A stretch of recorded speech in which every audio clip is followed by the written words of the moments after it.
如果我唔長命啲陪住個女，萬一我一死到，佢咪俾人蝦咯。即係你擔心個女婿會蝦佢啊，定係點啊？係呢個問題問得好啱，就係擔心個女婿蝦佢啦。個孫喺台灣出世，我女婿係台灣人嚟嘅，老爺又係台灣嘅，就喺大陸做生意，做到幾廿年㗎啦喺度。呢幾年皮革生意又唔係幾好，你哋都知㗎啦。咁啊啲台灣人個個走晒啦，咁啊個仔咧就唔走，就留咗喺度。咁啊結婚，你知唔知台灣人有時都好餓死噶嘛，俾佢蝦噶嘛。我驚佢蝦佢。咁因為我有啲遺產係唔多，但係我都有少少噶嘛。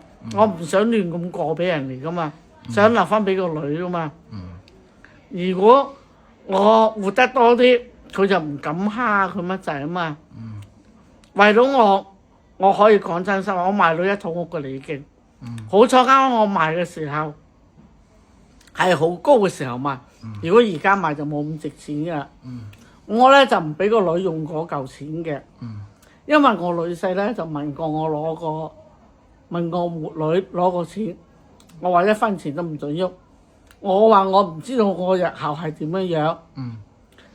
突然之間，醫生已經同佢講，同我女講到啦，千祈唔好俾我跌，一跌到咧就會有二次中風，即係二次中風咧，呢次咧就冇咁厚下問噶啦，好麻煩，好麻煩，長期臥床，長期服侍啊，唔知批錢咧就費用仲大，所以我就叫佢唔准喐嗰嚿錢。即係嗰嚿錢都放住喺你個女嘅賬戶度嘅係嘛？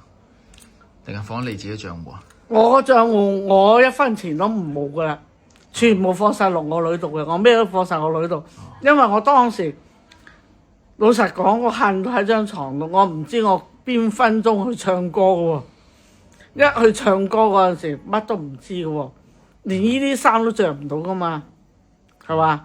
去唱歌，咪所以咧，我啲嘢全部係過晒個女。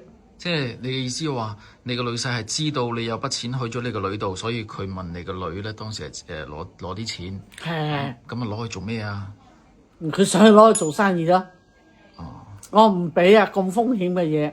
咁你個女有冇遵照你嘅意思啊？都係有唔敢。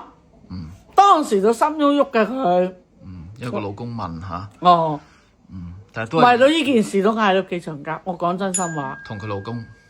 你係邊度人啊？我廣州人。廣州人，今年幾多歲啊？78歲啊！我咧2022年即係疫情嗰陣時咧，成個碌落地下，一話就話我中風、腦癱、面癱。個女個老豆死咗以後嘛，個女同我一齊住，咁樣咧，我出到事以後咧，真係好偉大啊！呢個女。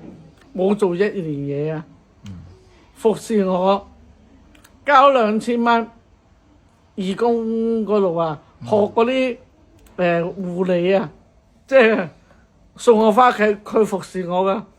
後尾我話唔得噶，你邊度夠力搞我啊？我而家瘦咗啦，我原來140斤。你要喺呢啲養老院度24小時，你先足夠安全。係啦，我喺呢啲地方護理院嗰度。一日有3次姑娘嚟同我測血糖，測血壓。我有咩事嗱？好似有時我食咗啲蛋啦，食咗嘢痕啦，撳個鐘，醫生即刻同我開藥嚟。如果我喺屋企咧，即使請個人都冇咁周到。係啦，打針都冇咁快啦。咁個女婿而家係做咩工作咧？佢原來講話做汽車美容嘅，即係而家成日都想做生意咁意思。係啦，佢仲要而家因為話我唔俾錢佢，嬲咗你。係啦，佢話唔睇我，咁你話我個女，我係咪要保護個女啊？啱唔啱啊？所以你要活得更加好。係啦，我要活得越耐咧，我女就越好咯。嗱，阿姨啊，咁啊，我同你嘅採訪咧，我都要取得你嘅授權嘅，到時我咧就要發上網嘅，即係你都同意嘅？同意。